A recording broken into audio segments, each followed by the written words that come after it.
Meski pandemi di Indonesia belum usai, namun di tahun 2022 tren indikator pengendalian wabah terus menunjukkan hasil yang positif.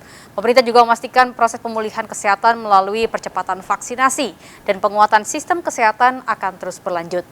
Hal ini dilakukan agar peningkatan produktivitas perekonomian dalam negeri terus bergulir.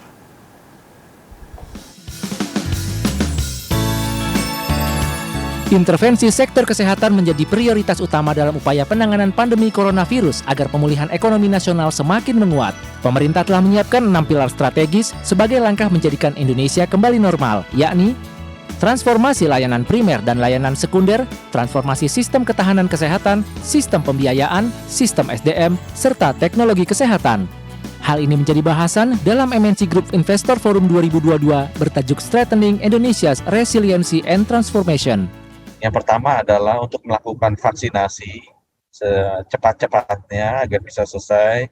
Yang nomor 2, untuk bisa mengatasi pandemi ini agar Indonesia bisa hidup normal kembali masyarakatnya. Kemudian yang ketiga adalah melakukan transformasi sektor sistem kesehatan nasional. Kunci pemulihan ekonomi di masa pandemi adalah sektor kesehatan. Jika sektor ini dapat bergerak positif, maka target pemerataan investasi, transformasi ekonomi, dan perluasan lapangan pekerjaan, serta peningkatan kesejahteraan rakyat dapat berjalan dengan baik. Perintah Bapak Presiden kepada kami harus mampu menciptakan investasi yang berkualitas. Salah satu ciri daripada investasi berkualitas itu adalah pemerataan investasi. Di mana foreign direct investment kita di tahun 2021 itu tumbuh 8%. Menjadi 50,4% dan PMDN kita itu sebesar 49,6%. Substansi yang dikembangkan itu sangat bagus, Pak Menteri.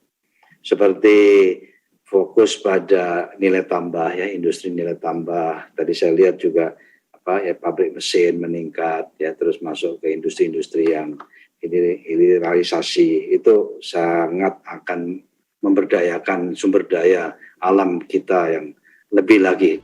Sebagai perusahaan besar di Indonesia, MNC Group akan terus berkontribusi dan mendukung terhadap program dan kebijakan pemerintah yang dihadirkan untuk mempercepat pertumbuhan ekonomi nasional di masa pandemi.